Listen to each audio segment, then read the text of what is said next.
সুপ্রিয় দর্শক, খবরের কাগজের নিয়মিত আয়োজনে আপনাদের সকলকে আমন্ত্রণ জানাচ্ছি। আপনাদের সাথে আছি আমি আখি আক্তার দোলনা। চলুন দর্শক, দেখে আসি আজকের খবরের কাগজে আপনাদের জন্য কি কি গুরুত্বপূর্ণ সংবাদ শিরোনাম রয়েছে। দর্শক, 24 এপ্রিলের খবরের কাগজের শুরুতেই যা থাকছে। ডিসেম্বরের পক্ষে পাল্লা ভারী, 10 দল চাই জুন পর্যন্ত টানতে। এই বছরের ডিসেম্বরে ত্রয়োদশ জাতীয় সংসদ নির্বাচন অনুষ্ঠানের দাবিতেও অনড় বিএনপি। দলটির এই দাবির সঙ্গে একমত জাতীয় পার্টি ও বাম ঘরানার নিবন্ধিত ও অনিবন্ধিত মোট 47টি দল। আর্থনের প্রধান উপদেষ্টা ওআইসি সক্রিয় করতে কাতারকে ভূমিকা রাখতে হবে।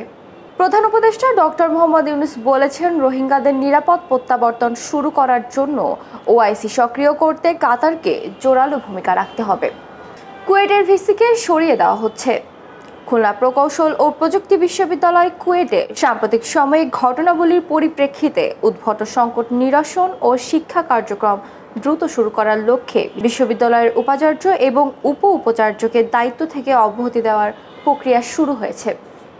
কর্মশালায় তারেক রহমান, বিএনপির অদৃশ্য প্রতিপক্ষ দৃশ্যমান হচ্ছে।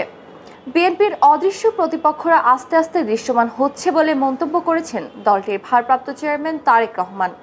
তিনি বলেন, আমি আজ থেকে 7 মাস আগে বলেছিলাম অদৃশ্য অনেক শক্তি, অদৃশ্য অনেক শত্রু রয়েছে, আজ তা সত্যি হচ্ছে। পাক ভারত সম্পর্কে টানটান উত্তেজনা। কাশ্মীরে হামলা নিরাপত্তা বাহিনীর প্রধানদের সঙ্গে মোদির বৈঠক। পাকিস্তানিদের ভিসা বাতিল, ভারত ছাড়ার নির্দেশ। সিন্ধু পানি বন্টন চুক্তি স্থগিত। পাঞ্জাবের আটারি চেকপোস্ট বন্ধ। দর্শক, এ পর্যায়ে থাকছে আরও কিছু সংবাদ শিরোনাম। চরমোনাই পীরের সঙ্গে নূরের আলাপ। জাতীয় নির্বাচনের আগে স্থানীয় নির্বাচনের ব্যাপারে ঐক্যমত্য। জাতীয় নির্বাচনের আগে স্থায়ী নির্বাচন দেওয়ার ব্যাপারে ঐক্যমত্য পৌঁছেছে ইসলামী আন্দোলন বাংলাদেশ ও গণ অধিকার পরিষদ। গতকাল বুধবার বিকেলে রাজধানীর পুরনো পল্টনে ইসলামী আন্দোলনের কার্যালয়ে রাজনৈতিক সংলাপে তারা একমত পোষণ করে। 75 বছরের স্বীকৃতি মেলেনি খাপড়া ওয়ার্ড দিবসের। ঐতিহাসিক খাপড়া ওয়ার্ড শহীদ দিবস আজ 24 এপ্রিল। 1950 সালের এই দিনের রাজশাহী কারাগারের খাপড়া ওয়ার্ডে আটক কমিউনিস্ট ও বামপন্থী রাজবন্দীদের ওপর পুলিশ নির্বিচারে গুলি চালিয়েছিল। সেই নৃশংস ঘটনায় 7 জন নিহত এবং 32 জন আহত হয়েছিলেন। শাহজাহান, আতিক ও পলক সহ 6 জনকে রিমান্ডে। বৈষম্য বিরোধী ছাত্র জনতার আন্দোলনে রাজধানীর বিভিন্ন থানায় হত্যা ও হত্যাচেষ্টার ঘটনায় দায়ের হওয়া মামলায় সাবেক নৌ পরিবহন মন্ত্রী শাহজাহান খান, ঢাকা উত্তর সিটি কর্পোরেশনের সাবেক মেয়র আতিকুল ইসলাম এবং আইসিটি প্রতিমন্ত্রী জুনায়েদ আহমেদ পলক সহ 6 জনের বিভিন্ন মেয়াদে রিমান্ড মঞ্জুর করা হয়েছে। দর্শক, এ পর্যায়ে অর্থকড়িতে যা থাকছে। প্রধান উপদেষ্টার সঙ্গে কাতারের শিল্প ও বাণিজ্য, জ্বালানি মন্ত্রীর বৈঠক। জ্বালানি খাতে বিনিয়োগ বাড়ানোর আহ্বান।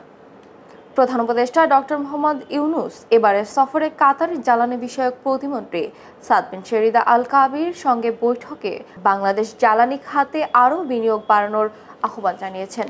সেমিনারে অর্থনীতিবিদরা প্রস্তুতে ঘাটতি রয়েছে। জাতিসংঘের স্বল্পোন্নত দেশের তালিকা থেকে বেরিয়ে যাওয়ার ক্ষেত্রে বাংলাদেশের প্রস্তুতির ঘাটতি রয়েছে বলে মনে করেন অর্থনীতিবিদ মুশতাক খান। মুশতাক খানের মতে, বাংলাদেশ যদি স্বল্পোন্নত দেশের তালিকা থেকে বেরিয়ে যায় তাহলে বাণিজ্যের ক্ষেত্রে শুল্ক ছাড় সুবিধা কমবে, বিদেশি ঋণের সুদের হার বাড়বে এবং দেশি শিল্প কারখানা তীব্র প্রতিযোগিতায় পড়ে অনেকগুলো বন্ধ হওয়ার ঝুঁকিতেও পড়বে। ঘরের ছাদ থেকেই মিলবে বিদ্যুৎ। পাকা ছাদে সোলার প্যানেল বসিয়ে সহজে ঘরের জন্য বিদ্যুৎ উৎপাদন করা যায়, কিন্তু টিনের ছাদে সোলার প্যানেল বসানো কিছুটা জটিল। তবে ছাদের সেই টিনকেই সোলার টিনে রূপান্তরিত করে সহজেই উৎপাদন করা যাবে বিদ্যুৎ। আমদানি রপ্তানি আরও সহজ করার আহ্বান। দর্শক, এ পর্যায়ে বিশ্বগ্রামের খবর। গাজায় স্কুলে হামলায় নিহত 10। উত্তর গাজার একটি স্কুলে গতকাল বুধবার ইসরায়েলি হামলায় অন্তত 10 জন নিহত হয়েছেন। ওই স্কুলে বাস্তুচ্যুত একটি পরিবার আশ্রয় নিয়েছিল, তারাই মারা গেছেন এই হামলায়। ইউক্রেনের রাশিয়ার ড্রোন হামলায় নিহত 9। ইউক্রেনের রাশিয়ার ড্রোন হামলায় 9 জন মারা গেছেন, আহত হয়েছেন আরও 30 জন। ড্রোনটি শ্রমিকদের বহনকারী এক বাসে আঘাত হেনেছিল। তুরস্কে একদিনে 7 ভূমিকম্প কেঁপেছে ইস্তাম্বুলও। তুরস্কে গতকাল বুধবার 6.2 মাত্রার ভূমিকম্প হয়েছে। দেশটির প্রধান শহর ইস্তাম্বুলও স্থানীয় সময় 12:49 কেঁপে ওঠে। এটি বাদে দেশটির আরও 7টি স্থান পৃথক ভূমিকম্পে কেঁপে উঠেছিল। আলোচনা সভায় তথ্য উপদেষ্টা চলচ্চিত্র শিল্পের সম্ভাবনাকে কাজে লাগাতে হবে। তথ্য ও সম্প্রচার উপদেষ্টা মোহাম্মদ মাহফুজ আলম বলেছেন, বাংলাদেশ চলচ্চিত্র উন্নয়ন কর্পোরেশনের সক্ষমতা বৃদ্ধিতে সরকার বহুমুখী উদ্যোগ নিয়েছে। চিকিৎসা ও ক্ষতিপূরণের অপেক্ষায় এক যুগ। দেশের ভয়াবহ বিপর্যয়কর ঘটনাগুলোর অন্যতম রানা প্লাজা ভবনের ধস। 2013 সালের 24 এপ্রিল ঢাকা আরিচা মহাসড়কের পাশে বহুতল রানা প্লাজা ধসে মারা যান 1138 জন শ্রমিক। এই ঘটনায় আহত হয়ে পঙ্গুত্ব বরণ করে আরও 1,500-এরও বেশি শ্রমিক। এই বিপর্যয়ের এক যুগ অতিক্রান্ত হলেও সুচিকিৎসা, পুনর্বাসন ও ক্ষতিপূরণের দাবি নিয়ে অপেক্ষায় রয়েছেন ক্ষতিগ্রস্তরা। তামাকের ব্যবহার কমলেও লক্ষ্য অর্জনে চ্যালেঞ্জ। দাতাদের পরামর্শে রাজস্ব সংস্কারের নতুন প্রকল্প নয়। দাতা সংস্কার, প্রেসক্রিপশন বা পরামর্শ অন্ধভাবে অনুসরণ করে রাজস্ব খাতে নতুন প্রকল্প না নেওয়ার আহ্বান জানিয়েছেন বেসরকারি সংস্থা ট্রান্সপারেন্সি ইন্টারন্যাশনাল বাংলাদেশ। সংস্থাটি বলছে, পুরনো প্রকল্পের ব্যর্থতা থেকে শিক্ষা গ্রহণ না করে নতুন প্রকল্প নিলে তা হবে অপরিমাণদর্শী এবং এতে কেবল সরকারি অর্থের অপচয় হবে। দর্শক, এই পর্যায়ে আমরা খবরের কাগজের একেবারে শেষের পাতায় চলে এসেছি। শেষের পাতায় আপনাদের জন্য কি খবর রয়েছে? চ্যালেঞ্জের মুখে সরকার। আন্তর্জাতিক মুদ্রা তহবিলের ঋণের পরবর্তী কিস্তি পেতে চ্যালেঞ্জের মুখে রয়েছে সরকার। ডলারের দর পুরোপুরি বাজার ভিত্তিক না করা, রাজস্ব আয়ের ভালো প্রবৃদ্ধি না হওয়া, বিনিময় হার বাজার ভিত্তিক না হওয়া, ভর্তুকি না কমা এবং ব্যাংক খাতের আশানুরূপ উন্নতি না হওয়া এর অন্যতম কারণ বলে মনে করছেন সংশ্লিষ্টরা।